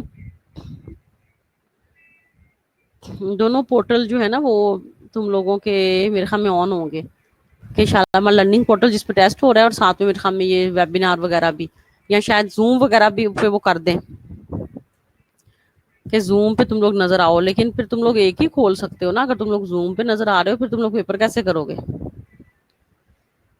तो ये हम देखेंगे कि जूम की ऑनलाइन मीटिंग पे तो एग्जाम नहीं तुम लोग का हो सकता है। I will see, I will check paper online, वो हम जैसे टेस्ट होते हैं वैसे ही होना है। मैं बता रही हूँ कि मुझे भी अभी आइडिया, तो I will ask today from miss Zubaida and I will let you know. ठीक है, जैसी मैडम मुझे बताती हैं ये तरीका है, ये पैटर्न है, ये टाइमिंग्स हैं, तो फिर हम करेंगे। ठीक है, तुम लोग तैयारी रखो। असेसमेंट देखो, तुम लोग की देखो सारे काम हो रहे हैं, बेशक कोरोना है। तो हाँ, जूम पे ये है कि नजर आ रहा होता है, बट जूम पे नजर तो आ रहा होता है ओके, बट मेरी बात सुनो, फिर तुम लोगों से वो लेगा कौन। तो ये अब मेरी आई विल कंफर्म कि जूम के साथ आप, जूम पे ही कोई ऐसा है कि तुम लोग ऑनलाइन अपना पेपर कर सकते हो कि नहीं, ये आई विल चेक। ठीक है, आई विल चेक कि इसमें क्या प्रोसीजर्स हैं। ठीक है, और कैसे मैंने बनाना है, मुझे तो भी ये भी आइडिया नहीं है। ठीक है, तो आई विल चेक कि हमने, तुम लोग अपनी तैयारी रखो, आना तो वही है ना, पैटर्न तो वही है, एमसीक्यूज एससीक्यूज। ठीक है, तो पैटर्न वही है, तो यू गाइस ठीक है प्रिपेयर फॉर योर एग्जाम्स। ठीक है, अपनी एग्जामिनेशन की तुम लोग तैयारी रखो, तैयारी अच्छी रखो। ठीक है, जो भी होगा तुम लोग को पता चल जाएगा, डोंट गेट कंफ्यूज्ड। ठीक है, कंफ्यूज ना हो, जो भी decide whatever will be decided I will let you know. ठीक है, तो लेकिन ये है कि वाइवा तुम लोग का जूम के बगैर तो नहीं हो सकता, जूम और ये मीटिंग्स वगैरह के अलावा ना। मैंने लिख दिया इसीलिए कि एमसीक्यू भी होंगे, एससीक्यू भी होंगे। आज मैं जुबैदा से बात करूंगी, पेपर सारा बता दूंगी कहाँ होना है कहाँ नहीं होना है। तो बी पेशेंट, सबर सबर सबर। ठीक है, पेशेंस, पेशेंस शो करो तुम सब। ठीक है, सबर करो, तो इंशाल्लाह जो है ना things will be clear to you. मैं तुम लोग सारा गाइड करूंगी पेपर से पहले। ठीक है, एवरीथिंग विल बी क्लियर। तो ये है कि जूम पे भी इंशाल्लाह वाइवा तुम लोग का होगा, तो उस पे भी सारी चीजें तुम लोग को पहले बता दी जाएंगी। एमसीक्यू बहुत इजी थे, मैं दोबारा बता दूं, MCQs were very easy which I give you during the test, because मैंने तुम्हें पहले ही बता दिया है कि एसएमएस लर्निंग पोर्टल के थ्रू जो टेस्ट हो रहे हैं, वो टेस्ट का क्या भरोसा है, मुझे बताओ कि तुम लोग जो है सिंसियरली कर रहे हो। तो उसमें ये है कि स्कूल्स नहीं, अभी कॉलेजेस कुछ नहीं खुल रहा, मेरा नहीं ख्याल है, that will open from I think 15 August. Maybe things will be better in the August. तो होपफुली जो है 15 अगस्त के बाद तुम लोग के पॉसिबल है, not after 15 July. I don't believe, तो I don't think so the colleges are going to open, I don't think so, they can never open. जुलाई में नहीं खुल सकते, तो they will open after 15 August. 15 अगस्त के बाद खुलने का चांस है, अभी कोई चांस नहीं है। तो ये, लेकिन ये तुम लोगों का तैयारी रखो, और कंफर्म नहीं इंशाल्लाह इंशाल्लाह मैं तुम लोग से कह रही हूँ कि यही साल है जो कोरोना की नजर हो गया है। तो जैसे ही 2021 आना है तो थिंग्स विल बी बेटर, बहुत ज्यादा बेहतर हो जानी है। तो तुम लोगों के तो फाइनल एग्जाम्स पेपर सब कुछ होना है, तो तुम लोग अपनी तैयारी रखो। ठीक है, तो कॉलेजेस का कोई ओपन होने का सीन नहीं है। You guys prepare for your examination, ठीक है। तुम लोग तैयारी रखो, carbohydrates, proteins, lipids, enzymes, hormones और न्यूट्रिशन के चैप्टर, ठीक है। तो ये 2-2 दिन देके, 4-4 दिन देके अपना करो। और कल मैंने बता दिया जो भी लेक्चर तुम लोगों ने करना है ना, या कोई रिवाइज, कार्बोहाइड्रेट्स करना चाहते हो, प्रोटीन्स, लिपिड्स, वो मुझे बता दो, हम कर देंगे, ठीक है। तो इसमें कोई ऐसा मसला नहीं है। जितने ज्यादा चैप्टर अभी कर लोगे ना, उतना सुकून बाद में रहना है। तो बात पे अगर छोड़ते जाओगे तो फिर बात के अब किसको पता है। तो इसलिए पहले जो है ना, मैक्सिमम चैप्टर्स हमें करने चाहिए, मैक्सिमम। तो बाद में रिवीजन हो जाएगी। कौन सा ये अभी 1-2 दफा पढ़ने से तुम लोगों को कोई हिफ्ज हो जाना है चैप्टर। मिड टर्म्स की डेट बच्चे, मैंने बताया मेरा 22 को है, तो हो सकता है 20 से स्टार्ट हो रहे हो, ठीक है। तो ये है कि लेकिन ईद से पहले हैं, ठीक है, कि ईद से पहले तुम लोग के सारे खत्म हो जाएंगे, ये है एग्जाम्स। 31 को ईद है, 31 जुलाई को, तो उससे पहले जाहिर है सारे तुम लोग के खत्म हो जाएंगे एग्जाम्स वगैरह। तो 20 से ही मुझे लगता है आई थिंक स्टार्ट हो रहे हैं, 20 से। हाँ जाहिर है फाइनल पेपर से पहले होगा, तब क्लासेस भी होंगी, things will B quite better. मैं तुम लोग को ये बता रही, बी होपफुल, तो थिंक पॉजिटिव, अच्छे की उम्मीद रखो। तो आज का चैप्टर का क्या करना है, ये जो हम कर रहे थे, प्रोटीन मेटाबॉलिज्म, AST ALT, इसको रहने दें फिर। अब प्रोटीन मेटाबॉलिज्म का क्या करना है अब।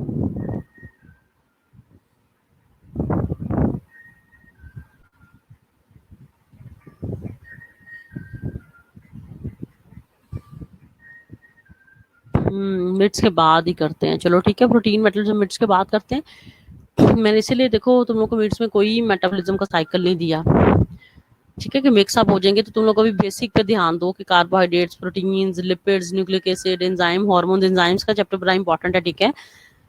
लिपिड्स का बड़ा इंपॉर्टेंट है, ठीक है। तो हम लोग जो है ना इसको बाद में कर लेते हैं।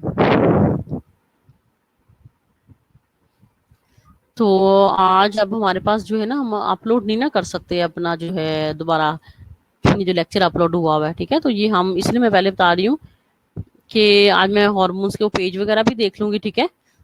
अगर हो सका तो फिर सुबह हम लोग जो है ना, हाँ जी लुबना बतूल बताओ, जो भी आप कहना चाहते हो, मोस्ट वेलकम, वो कोई मसला नहीं है, ठीक है। एनीथिंग यू कैन से, ठीक है। तो ये पोर्टल है इसीलिए कि कम्युनिकेशन इसमें हमारी अच्छी हो सके।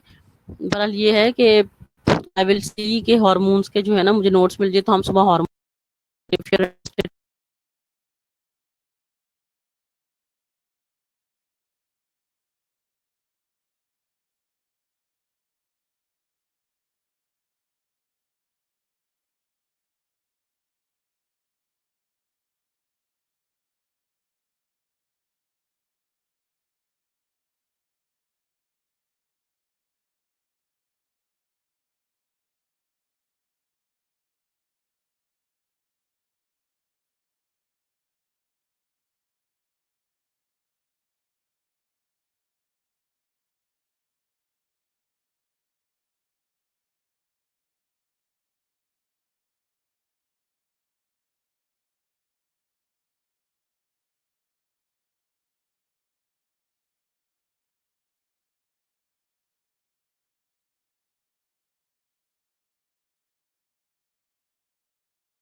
We will take the hormones test.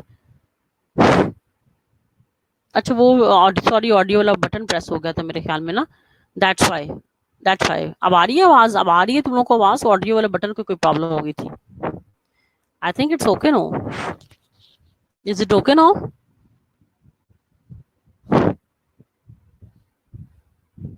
Voice मुझे बता दो, आप क्लियर है, ठीक है। ठीक है, वॉइस सब क्लियर है कि नहीं? ओके ओके ओके, तो दैट वाज सम प्रॉब्लम, ठीक है, वो ऐसे मिस्टेकनली मेरे से प्रेस हो गया था। अच्छा ठीक है, तो जी हार्मोन्स का टेस्ट हम मंगल को रख रहे हैं 3 से 4 के दौरान, और ताकि तुम लोग की थोड़ी प्रैक्टिस हो जाए। और मीन वाइज कल भी डन है कि हार्मोन्स ही रिवाइज करें फिर हम, ठीक है। तो ये डिसाइड कर लो कल हमने कौन सा चैप्टर रिवाइज करना है। If you say hormones revise करना है तो okay fine, we will revise hormones tomorrow. कल फिर हम हार्मोन्स रिवाइज कर लेते हैं। मैं मीनवाइल जो है ना वो छोटे से मेरे पास एक नोट्स थे हार्मोन्स के, तो वो मैं आई विल डेफिनेटली फाइंड, ताकि हम सुबह वो कर लें फिर। और बाकी मीनवाइल पैटर्न शैटर्न भी क्लियर कर लेते हैं। न्यूट्रिशन तुम लोगों को पता है, तो एमसीक्यूज इसी तरह के आते हैं, लेकिन जाहिर है तुम लोगों का बीएसएन की जो डिग्री है काफी अपग्रेड हो चुकी हुई है, तो इतने सिंपल नहीं होंगे पेपर में एमसीक्यूज ना। ऐसे ये तो मैंने बहुत सिंपल सिंपल बस उठा के दे दिया ना। तुम लोगों को पहले टेस्ट थे, कभी टेस्ट नहीं हुआ था, कम ही टेस्ट हुए, जाहिर है, तो दैट्स व्हाई ना। तो it would be a little bit tough. ऐसा नहीं होगा, इतने इजी नहीं होंगे एमसीक्यूज, डोंट थिंक सो कि एमसीक्यूज तो बहुत इजी हैं जी। चलो जी, डेफिनेटली थोड़े कंसेप्टिव होंगे, थोड़े थोड़े से ट्रिकी होंगे, ठीक है, थोड़े कंसेप्चुअल, थोड़े ट्रिकी, ठीक है। तो अगर पढ़ा होगा तो होंगे किताब में से ही तो हो जाएगा, फिर कोई ऐसा मसला नहीं होगा। थिंक इसकी योर प्रिपरेशन, अगर प्रिपरेशन अच्छी है तो फिर मिड्स में एक दो ऐसे हो सकते हैं, सारे नहीं। देखो सारे अगर बहुत इजी हो जाए तो ये पेपर का सेटअप नहीं ना कि आप सारे एमसीक्यूज को 100% इजी कर दें। That is not the good paper setup. तो पेपर सेटअप तो ये होता है कि कोई 6-7 मुश्किल हो, 2-4 आसान हो, और 6-7 ऐसे हो जो सारे कर लें। असेसमेंट करनी होती है ना हमने, न्यूट्रिशन के नहीं है, बायोकेम के भी एमसीक्यूज दोनों के आते हैं, एससीक्यूज भी दोनों के आते हैं। देखो दोनों का पेपर का मतलब क्या है, द पर्पज इज के कंबाइनली जो है ना दोनों के ही एमसीक्यूज हों, दोनों के ही बेसिकली एससीक्यूज हों, तो दोनों के ही जो है basically they will be included. So both MCQ SCQ will be included, ठीक है, दोनों के ही इंक्लूडेड होंगे। तो if you have any other question you can simply ask, ठीक है। तो MCQs and SCQs of biochem and nutrition both will be included, ठीक है। if there are any other questions you can simply ask me, and after discussing with ma'am Sweta I will let you know what is the basically new pattern of examination, ठीक है, कि क्या exam का pattern है, I will let it know, and also the timings and also the portal on which the examination will be conducted. So if you guys have any other question you can simply ask me, and tomorrow we will revise the chapter of the hormones, and I also advise you to be prepared for the hormones lecture, so that if you find any difficulty you may ask from me tomorrow. And on the coming Tuesday we will also have the test of the hormones. So the both MCQs and SCQs will be the part of the test, both will be included.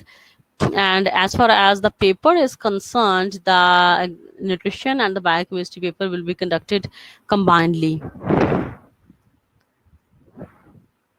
So there is a question from Roshna Kanwal कि nutrition का diet table सब करना है। Basically देखो आई advice you कि बिल्कुल उसको रट्टा लगाने की जरूरत नहीं होती, ठीक है। आपके जो न्यूट्रिशन के डाइट चार्ट्स होते हैं, if you know the kilocalories which are required in the certain number or certain type of the disease, and the nutrients which are required in the disease, and the nutrients which should not be advised to take during that disease, अगर ये सारी चीजें आपके concepts अगर clear हैं तो you can make your own diet chart. So there is no need to memorize the diet charts which have been given in the nutrition book, as the book is of Indian author, so there might be certain food items which are not from our daily diet. तो इस वजह से diet chart को as such तुम लोगों ने रट्टा नहीं लगाना, ठीक है। तो try to make your own diet charts according to the kilo calories which have been required in diseases, like अगर हार्ट डिजीज है तो उसमें कितनी कैलोरीज चाहिए, हाइपरटेंशन है तो उसमें कितनी कैलोरीज चाहिए, ठीक है। तो कैलोरीज जो हैं वो तुम लोगों को लाजमी याद रखनी है, किडनी डिजीजेस में कितनी चाहिए, तो वैसे कैलोरीज याद रखने की लाजमी जरूरत है, ठीक है। जैसे नेफ्राइटिस 1 है उसमें कितनी चाहिए, नेफ्राइटिस 2 है तो उसमें कितनी चाहिए, ठीक है। ये सारी चीजें जो है, लिवर सिरोसिस है या जॉन्डिस है उसमें कितनी चाहिए, तो डाइट चार्ट जो हैं वो देखो जरूर, लेकिन मैं बार बार यही कह रही हूँ कि उसको मत रट्टे लगाओ, खुद से फिर बना लेना, वो ज्यादा इजी होगा डाइट चार्ट को करना।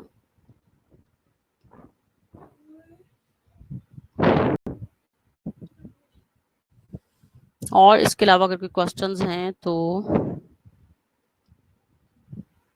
You can ask.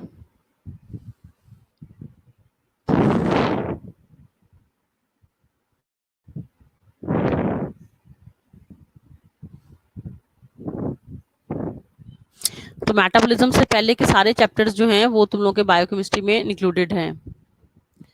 ठीक है, ये हर फूड की रोशना कंवल, हर फूड की जो है कैलोरीज वो आपको याद करने की जरूरत नहीं है। ठीक है, हर फूड की कैलोरीज नहीं, बल्कि डिजीज में कितनी कैलोरीज रिक्वायर्ड है, I am talking about that, the number of calories which have been required during that disease. ठीक है, जैसे अगर फीमेल्स को 2200 किलो कैलोरीज पर डे चाहिए, तो अगर वो हाइपरटेंसिव है तो उसकी वो 200 कैलोरीज कम हो जाएंगी, it will be 2000 kilo calories. ठीक है, तो आपने जो है फूड आइटम्स की जो है बेसिकली कैलोरीज नहीं याद रखनी है, आपने डिजीजेस में कितनी पेशेंट को चाहिए आपने वो कैलोरीज बेसिकली याद रखनी है। ठीक है, तो बाकी आप जो है ना सर्विंग्स लिख सकते हो डाइट चार्ट में, जो है 1 सर्विंग 2 सर्विंग। ठीक है, तो जैसे आप लंच में जो है आप अगर मीट लिखते हो या मिक्स वेजिटेबल्स लिखते हो, सिंपली 1 सर्विंग, हाफ सर्विंग आप सर्विंग्स कर दो, बजाय इसके जो है rather than mentioning the 200 grams of cereals और 100 ग्राम्स ऑफ कस्टर्ड या दिस काइंड ऑफ थिंग ना, तो आप लोग जो है सर्विंग्स लिख लो, 1 सर्विंग ऑफ पॉरेज, इस तरह से कर लो, that will be much better, क्योंकि वो तो याद रखना बहुत मुश्किल हो जाएगा सबके आगे ग्राम्स में जो प्रोपोर्शंस उनके लिखे हुए हैं फूड आइटम्स के। ठीक है, तो वो तुम लोगों ने जो है ना प्रोपोर्शंस एज सच नहीं याद करने टेबल्स में, just go to the tables which have been given in the nutrition book, और उसमें सर्विंग्स आप याद रख लो, बट जो है उसमें जो ग्राम्स में जो बेसिकली लिखी हुई आइटम्स वो तुम लोगों ने याद नहीं रखनी है, टोटल किलो कैलोरीज जो है वो तुम लोगों ने याद रखनी है।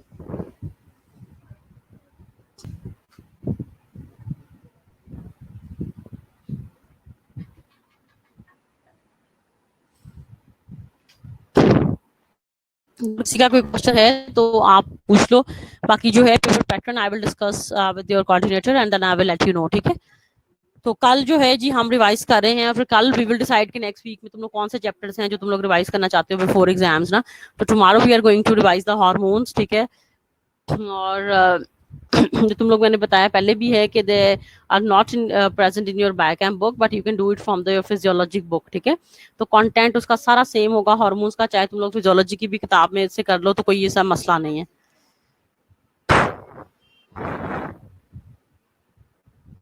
ना ठीक है, आई विल ट्राई कि तुम लोग की चेकिंग जो है वो मैनुअल हो जाए। ठीक है, और अगर कोई एससीक्यूज हो तो फिर डेफिनेटली जो चेकिंग है वो मैनुअली होगी, ओनली जो एमसीक्यूज हैं उनकी चेकिंग कंप्यूटर करता है, जो शॉर्ट आंसर क्वेश्चंस हैं उनकी चेकिंग जो है वो मैनुअल ही होती है बेसिकली।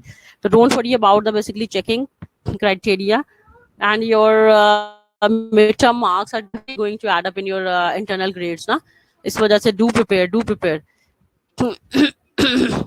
मैं दोबारा रिपीट कर रही हूँ, मैंने पहले भी राबिया रिपीट किया है। ठीक है, बल्कि आई विल टाइपिंग कि तुम लोगों ने जो है ना वो अपने न्यूट्रिशन के जो टेबल्स हैं वो जो अब नेक्स्ट आएगा ना ट्यूसडे, कल हार्मोन्स, और उसके बाद फिर जो वेडनेसडे आएगा उस पर हम इंटेरल पेरेंटेरल को रिवाइज कर लेंगे। ठीक है, और तब तक जो स्लाइड्स उसमें डिलीट करनी थी वो भी मैं तुम लोगों को सेंड कर दूंगी।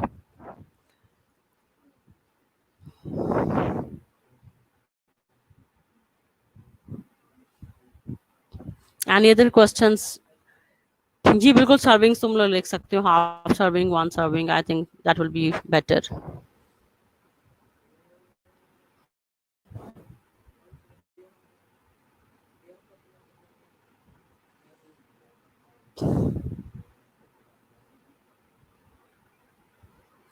और किसी का कोई क्वेश्चन है तो you can ask, otherwise we are going to wind up the lecture. ठीक है,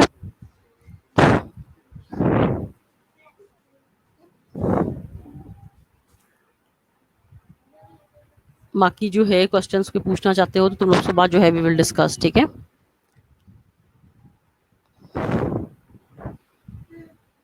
जिनको आवाज का इशू है प्लीज रिकनेक्ट योर कनेक्शंस। ठीक है, किसी को आवाज नहीं आ रही तो प्लीज तुम लोग रिकनेक्ट कर लो। इंटेरल और जो पेरेंटेरल न्यूट्रिशन है that is not as tough as you are thinking, ठीक है। उसकी स्लाइड्स थोड़ी सी ज्यादा हैं, वो मैं उसका थोड़ा सा उसको आपको जो ज्यादा इंपॉर्टेंट नहीं है उनको डिलीट करके दोबारा सेंड कर दूंगी तुम लोगों को फाइल, ठीक है।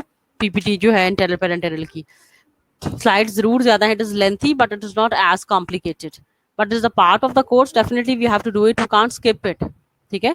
तो that is why I am including it also in the because जो चैप्टर लेंथी है वी कांट डू कि हम उसको स्किप कर दें।